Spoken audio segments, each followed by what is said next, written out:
श्री शिवाय नमस्तु भयम। हर हर महादेव। कैसे हैं आप सब? देखिए, आज का यह वीडियो बहुत ही खास होने वाला है। आप सभी लोग जानते हैं कि 6 अगस्त 2024 यानी कि मंगलवार के दिन सावन माह की द्वितीया तिथि आ रही है। दोस्तों, इसी दिन किया जाने वाला पंडित जी द्वारा बताया गया एक सफेद फूल वाला उपाय आप लोगों को जरूर करना चाहिए। अगर आप लोगों ने इस सावन के महीने में यह एक सफेद फूल वाला उपाय नहीं किया है, इस बार यह उपाय जरूर कर लेना। क्योंकि दोस्तों, यह एक ऐसा उपाय है जो कि इस उपाय को करने के बाद दोस्तों आपको फिर कोई और उपाय को करने की जरूरत नहीं है। क्योंकि सबसे बड़ा और सबसे नया यह उपाय पंडित जी ने अपनी अभी की कथा में ही बताया है, जिस उपाय को आज हम आपको बहुत अच्छे से समझाने वाले हैं। इस वीडियो को देखने के बाद इस उपाय को समझने के लिए आपको कोई और वीडियो को देखने की जरूरत नहीं पड़ेगी। तो चलिए दोस्तों, उपाय को शुरू करते हैं। देखिए, यह दिन इतना खास होता है, इतना महत्वपूर्ण होता है। देखा गया है कभी कभी बड़े बड़े पूजा पाठ अनुष्ठान से जो मनोकामना पूर्ण नहीं होती है, वह 6 अगस्त 2024 यानी कि सावन के तीसरे मंगलवार चतुर्थी के दिन एक छोटे से उपाय करने से ही आपकी मनोकामना पूर्ण हो जाती है। और बहुत सारे लोगों ने इस उपाय को किया भी है और उनको इस उपाय को करने का फल भी जरूर मिला है। अगर आप लोग भी इस उपाय को 6 अगस्त 2024 यानी कि सावन के तीसरे मंगलवार के दिन करना चाहते हैं, तो आप इस उपाय को पहले अच्छे से समझ लेना, सुन लेना। उसके बाद करना, आपको इस उपाय का फल जरूर मिलेगा। और इस उपाय को कर लेने से आपके घर में चाहे किसी भी प्रकार की दुख और समस्या क्यों ना चल रही हो, चाहे आपको उसका कारण भी नहीं पता है कि भाई यह समस्या किस कारण से चल रही है, उसका कुछ भी कारण हो सकता है। जैसे पितृदोष हो सकता है या किसी भी तरह का मंगल दोष भी हो सकता है, और भी बहुत तरह के दोष होते हैं, कुछ भी हो सकता है। पर आपको इस उपाय को करने के लिए अपने दोष को पता लगाने की भी जरूरत नहीं है। 6 अगस्त 2024 यानी कि सावन माह के तीसरे मंगलवार के दिन इस एक सफेद फूल वाला उपाय को आप लोगों को कर लेना है। यह एक ऐसा उपाय है जिस उपाय को अगर किसी विशेष दिन पर किया जाए तो भाई उस विशेष दिन का जो फल है वह तो हमें मिलता ही मिलता है।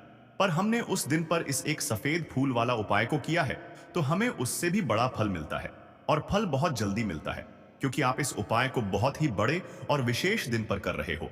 क्योंकि 6 अगस्त 2024 यानी कि सावन माह के तीसरे मंगलवार के दिन का बहुत ही ज्यादा बड़ा महत्व होता है। इसीलिए दोस्तों, आज की इस वीडियो में हम आप लोगों को एक सफेद फूल वाला उपाय समझाएंगे, जो शिवलिंग के सामने एक ऐसा विशेष उपाय करना है जो आपकी इन सारी समस्याओं को सिर्फ 7 दिन के अंदर ही समाप्त कर देगा।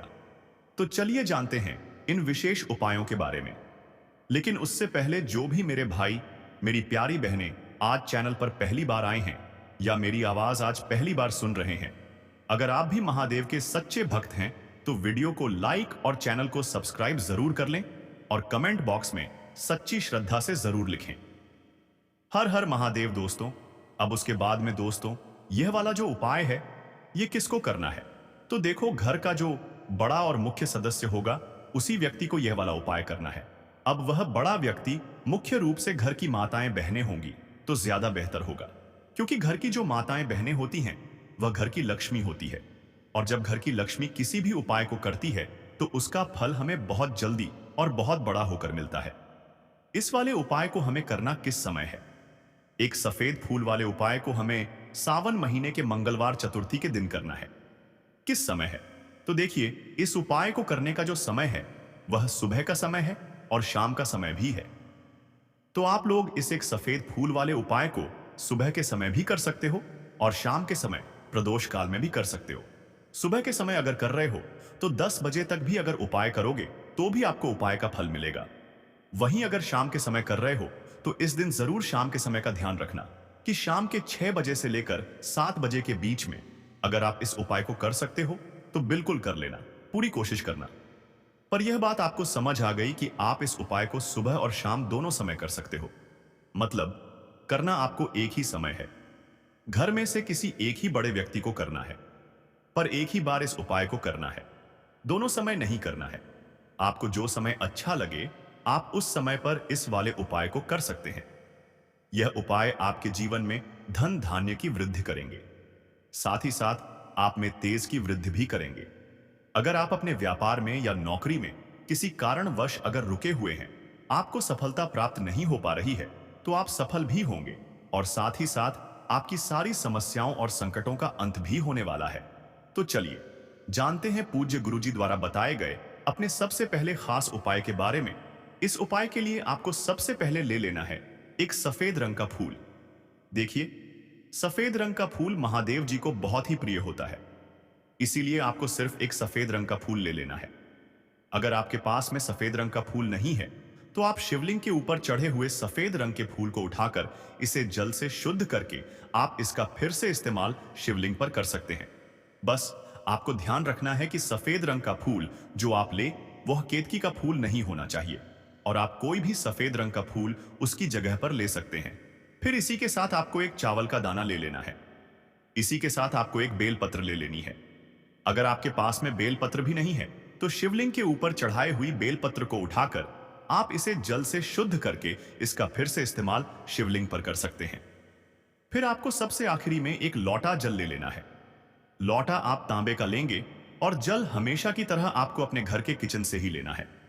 अब यह सारी सामग्री लेकर के आपको पहुंच जाना है शिवालय। पूज्य गुरुजी ने कहा है कि इस उपाय को आप शाम को प्रदोष काल में करना चाहे तो अति उत्तम रहेगा। अब देखिए, अब जो यह तीनों सामग्री आपके पास में है, इनको लेकर के आपको पहुंच जाना है शिवालय, और एक बेलपत्र को ले गए हैं, और एक चावल का दाना जो आपके पास में है, और एक सफेद रंग का फूल जो आप साथ में लेकर गए हैं। इन तीनों सामग्रियों को एक एक करके आपको इसी एक लोटे जल में डाल देना है। यह तीनों सामग्री आप शिवलिंग के सामने ही इस एक लोटे जल में डालिए। अब आपका यह एक लोटे जल का मिश्रण तैयार हो गया। अब इस एक लोटे जल के मिश्रण को आप धीरे धीरे शिवलिंग के ऊपर समर्पित करते जाएंगे और लगातार ओम नमः शिवाय या श्री शिवाय नमस्तुभयम दोनों में से किसी भी एक मंत्र का आप स्मरण करते जाएंगे। पूज्य गुरुजी ने कहा है कि जल आपको बिल्कुल धीरे धीरे समर्पित करना है, और जल अर्पित करते हुए आप कम से कम 108 बार इस मंत्र का आप स्मरण जरूर कर लें। आप चाहे तो श्री शिवाय नमस्तुभ्यम मंत्र का स्मरण कर लें, और चाहे तो ओम नमः शिवाय मंत्र का स्मरण कर लें। इसके बाद जलाधारी से जो जल बह करके नीचे गिर रहा है, उसको थोड़ा सा आपको किसी पात्र में इकट्ठा कर लेना है। आप चाहे तो इस खाली लोटे में भी इस जल को इकट्ठा कर सकते हैं और महादेव जी से अमृत स्वरूप आपको प्राप्त कर लेना है। देखिए, महादेव जी से आपको अपनी सभी समस्या बोल देना है, तो आपकी जो भी मनोकामना हो, उस मनोकामना को स्मरण करते हुए आपको इस जल को महादेव जी से अमृत स्वरूप प्राप्त कर लेना है, और यह जल आपको लेकर के अपने घर को चले आना है। अब अगर आपके घर में लड़ाई झगड़ा बहुत होता है, तो आप इस जल का आचमन अपने पूरे घर के प्रत्येक कोने में कर दीजिए। यानी कि इस जल का छिड़काव आपके घर के प्रत्येक कोने में आपको कर देना है। बस आपको किसी भी अशुद्ध जगह पर इस जल का छिड़काव नहीं करना है, और घर के हर कोने में इस जल का आपको छिड़काव कर देना है। साथ ही साथ आप थोड़ा सा आचमन खुद कर लीजिएगा, और घर के अन्य सदस्यों को भी इस जल का आपको आचमन करवा देना है। फिर इसी के साथ अगर आप अपने व्यापार में सफलता को प्राप्त करना चाहते हैं, या फिर नौकरी में सफलता को प्राप्त करना चाहते हैं, तो आप जिस भी जगह, या फिर अगर आपके व्यापार में घाटा हो रहा है, तो आप इस जल का अपने व्यापार वाली जगह पर इसका छिड़काव भी कर देंगे। फिर आपके जीवन में किसी भी प्रकार की अगर समस्या है, तो आप इस जल का आचमन खुद कर लेंगे। पूज्य गुरुजी ने कहा है कि जो भी इस जल का छिड़काव अपने घर में कर लेता है या स्वयं आचमन कर लेता है, तो उसके जीवन की वृद्धि से वृद्धि मनोकामना भी महादेव जी की कृपा से बहुत ही जल्द से जल्द परिपूर्ण हो जाती है। अब जानते हैं पूज्य गुरुजी द्वारा बताए गए अपने दूसरे खास उपाय के बारे में।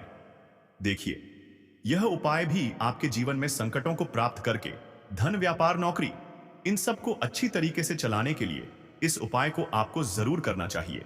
इस उपाय के लिए सिर्फ और सिर्फ आपको एक दीपक ले लेना है। दीपक आप चाहे तो मिट्टी का ले सकते हैं, या फिर अपने घर पर शुद्ध आटा मण करके उसका दीपक आप तैयार कर सकते हैं। इस दीपक में आपको लंबी रुई की बत्ती का प्रयोग करना है। पूज्य गुरुजी ने अपनी शिव महापुराण की कथा में कई बार बताया हुआ है कि लंबी रुई की बत्ती का प्रयोग जब भी हम लोग करते हैं, तब हमें अपने जीवन में धन धान्य की प्राप्ति होती है, हमारे वंश में वृद्धि होती है, और हमारे जीवन में तरक्की हमें प्राप्त होना शुरू हो जाती है। आपको लंबी रुई की बत्ती का ही प्रयोग करना है, और इस दीपक में आपको घी का इस्तेमाल करना है। आपको शुद्ध देसी घी का ही इस्तेमाल इस दीपक में करना है। इसी के साथ आपको थोड़े से चावल के दाने ले लेने हैं। अब यह सारी सामग्री लेकर के आपको पहुंच जाना है किसी भी बेलपत्र वृक्ष के नीचे। अब देखिए, दीपक जो आप लेकर गए हैं उसको सबसे पहले आप इस बेलपत्र वृक्ष के नीचे आपको रख देना है। अब यह चावल के दाने जो लेकर गए हैं आपको वहीं पर बेलपत्र वृक्ष के आसपास जड़ में आपको कहीं पर इन चावलों को डाल देना है और इसी के ऊपर इस दीपक को आपको रख देना है। दीपक की बत्ती का जो मुख होगा वह उत्तर दिशा की तरफ होगा और उत्तर दिशा की तरफ रखते हुए आप इस दीपक को वहीं पर प्रज्वलित कर देंगे और फिर वहीं बेलपत्र वृक्ष के नीचे बैठकर कम से कम आपको 108 बार ओम नमः शिवाय या श्री शिवाय नमस्तुभयम दोनों में से किसी भी एक मंत्र का आपको स्मरण कर लेना है और आपके जीवन में चल रही धन धान की समस्या या व्यापार की समस्या को दूर करने के लिए आपको महादेव जी से प्रार्थना कर लेनी है। फिर वापस अपने घर को आपको चले आना है। पूज्य गुरुजी ने कहा है कि जो भी व्यक्ति इस उपाय को लगातार 5 मंगलवार चतुर्थी आपको करना है तभी आपको इस कार्य में सफलता प्राप्त होना शुरू होगी। तो दोस्तों, अब जानते हैं पूज्य गुरुजी द्वारा बताए गए अपने सबसे आखिरी उपाय के बारे में जो आपके जीवन की सारी समस्याओं को समाप्त करने के लिए, धन की अगर समस्या है तो उसको समाप्त करेगा, व्यापार में अगर कोई समस्या है तो उसको समाप्त करेगा, नौकरी अगर आपको नहीं मिल पा रही है तो उस समस्या से भी आपको मुक्ति मिले, या फिर आप अपने जीवन में तेज की वृद्धि करना चाहते हैं तो यह उपाय आपके लिए बहुत ही विशेष सिद्ध होने वाला है। आपके जीवन की सारी समस्याओं का अंत करने के लिए इस उपाय को आप जरूर करें। इस उपाय के लिए भी आपको एक लोटे जल की जरूरत पड़ेगी। एक लोटा जल आप ले लीजिएगा। लोटा आप तांबे का लीजिएगा और जल हमेशा की तरह आपको अपने घर के किचन से ही लेना है। फिर इसी के साथ आपको एक हरा साबुत मूंग का दाना ले लेना है। फिर इसी के साथ आपको एक चावल का दाना भी ले लेना है। चावल का दाना यानी कि अच्छा हो, टूटा हुआ ना हो। फिर सबसे आखिर में आपको थोड़ा सा गुड़ ले लेना है। गुड़ आप 1 टुकड़ा या 2 टुकड़ा ले सकते हैं। अब यह सारी सामग्री लेकर के आपको पहुंच जाना है शिवालय। इस उपाय को भी आप शाम को प्रदोष काल में या उसके बाद किसी भी समय कर सकते हैं। शिवालय पहुंचने के बाद अब यह सारी सामग्री लेकर के, यानी कि 1 गुड़ का टुकड़ा, 1 हरा मूंग और 1 चावल का दाना, इन सारी सामग्रियों को इस 1 लोटे जल में आपको मिला लेना है। अब यह एक लोटे जल का जो मिश्रण तैयार हो गया है, अब शिवलिंग के सामने आपको बैठ जाना है और महादेव जी से अपनी समस्या को दूर करने के लिए सबसे पहले आपको प्रार्थना कर लेनी है। अगर आप धन की समस्या को दूर करना चाहते हैं तो उसके लिए प्रार्थना कर लीजिए। व्यापार की समस्या है, नौकरी की समस्या है, या घर में आपके गृह दोष है, या घर में आपके गृह क्लेश या लड़ाई झगड़ा बहुत होता रहता है, तो उसको दूर करने की जो भी समस्या है उसको महादेव जी से एक एक करके आपको कह देना है। तो उसको दूर करने के लिए महादेव जी से प्रार्थना कर लीजिए और फिर यह एक लोटा जल आपको धीरे धीरे शिवलिंग के ऊपर समर्पित करते जाना है। समर्पित करते हुए आप कम से कम 11 बार, जितना भी आपके पास में समय मिले, आप ओम नमः शिवाय या श्री शिवाय नमस्तुभयम दोनों में से किसी भी एक मंत्र का आपको स्मरण कर लेना है। फिर थोड़ी देर वहीं शिवलिंग के सामने बैठकर महादेव जी से आपको प्रार्थना करनी है। तो दोस्तों, आपको यह वीडियो कैसा लगा कृपया कमेंट करके जरूर बताएं और कमेंट बॉक्स में हर हर महादेव जरूर लिखें।